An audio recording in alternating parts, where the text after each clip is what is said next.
Kasi magkakaroon yung kanilang mga lightning eh. Yung lightning nila. Pwede din lightning. Lightning nga naman. Lightning integration. Tapos sa test and evaluation, test and evaluate the performance of the project in terms of safety, weight capacity, 2.3 adjustability features. Kailangan po nilang maayos yun ng mga test nila. Tapos 2.4i integrated storage. Yun. Yung nasa sa likod, yung storage. Para alam nila din magiging capacity noong storage nila. Kasi baka mamaya may height, maka-apekto sa inyong mga ilalagay na access. Ang pinaka-makikinabang nito sabi yung bawa kasi mag-retirement ni libraries po. Pinaka-consumer nila. Yung mga number one sa mga magdadaan.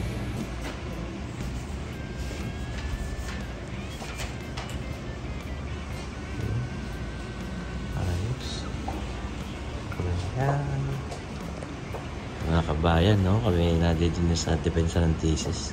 Tatapos lang mag-present na rin ang mga advice. Ako advisor na rin. Sarap na yung pagkain din eh. Kita na kita. Bake. Sangyup. Magkano ang bili din ni Claire? 420. Kaya pala masarap talaga naman ito. Shoutout sa aking kapatid na may-ari na rin Gutom Me. May lalantakan na ngayong produkto din eh. Kabaya kapatid Richard Melo at Cherry Melo. Ngayon. At ito ang ating mga members ng panel. Si Kabayan Paring Marui Manalo. Si Ma'am Kabayan Ella Ronquillo Bagus. At saka si Ma'am Kabayan Dr. Irish Giselle Bautista. At yun, may kasagpi tayo doon. Napakasipag manood ng depensa. Si Kabayang Renato Regaspi. Na-congratulate na baga mga hindi pa. Nakapost na. So, ito ay i-accomplish nyo hanggang Friday. So, lahat ng naging comments, pati yung mga comments sa papel, ilalagay nyo dito. At tapos papetalmahan sa panel para alam na yun yung ating mga nakapagkasunduan. Tapos, ang deadline ng pinaka-final copy natin ay December 8. Isang kopya lang po. Congratulations sa lahat. Yung mga recommendations, suggestions ay gagawin na agad. Kaya na sinabi ko kanina sa unang grupo tayo ay mabilis ang araw. Hindi nakikitay na suy-suy kayo na susuy ng advisor nyo na ang nasa nakuha ng mga pag-pin ng inyong project. Dapat i-3. Final defense ay March. March. So, napakadali yun. So, congratulations ulit. Yun. Malakpakan. Parang hindi masaya. Ayos. 3, 2, 1. Ayun, mga kabayan, congratulations ulit din sa aking mga advising aray. Ayos. Storage problems. So, it could cause as a result of the storage problem, the classroom may be cluttered or messy because it will be difficult for them to organize the materials. So, lastly, inflexibility. So, for inflexibility, since there are furnitures that is fixed and cannot be moved,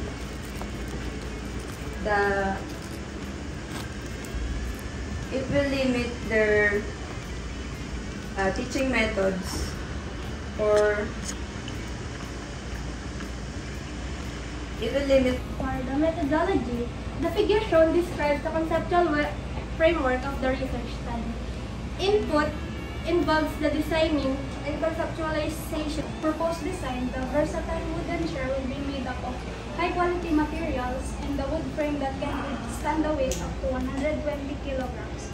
This chair will consist of rocking-type mechanics, wooden massage rollers for the seat, backrest, armrest, and footrest. This means we just need to put a little force and pressure to the massage rollers for it to move. As for the cushion is shaped like a lip pillow and made up of soft, thick foam that is pleasant to the touch. Parang Yung neck pillow. neck pillow talaga siya na naka-attach lang dun sa ano. Hindi siya parang upholstered na yung parang, di ba, upuan, naka-upholstered talaga siya. Talaga neck Kasama sa pillow lang. design.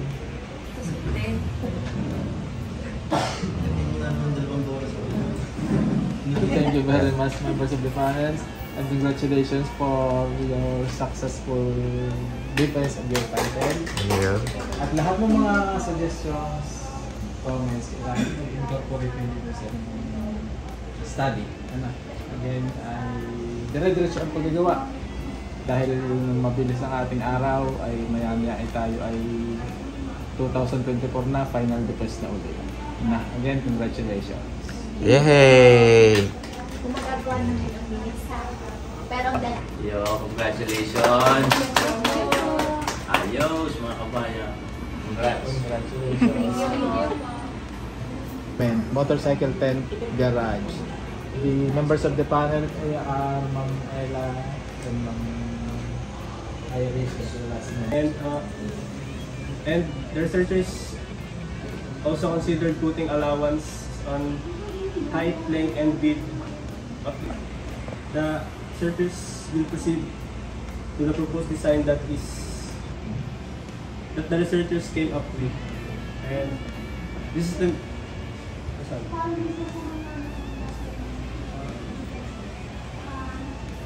next po is this is the metal frame that the researchers have decided to use.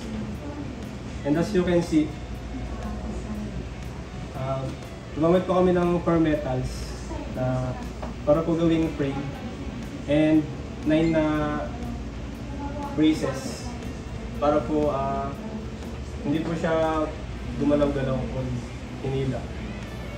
And Guys, gagawin na agad para matapos na agad yung study.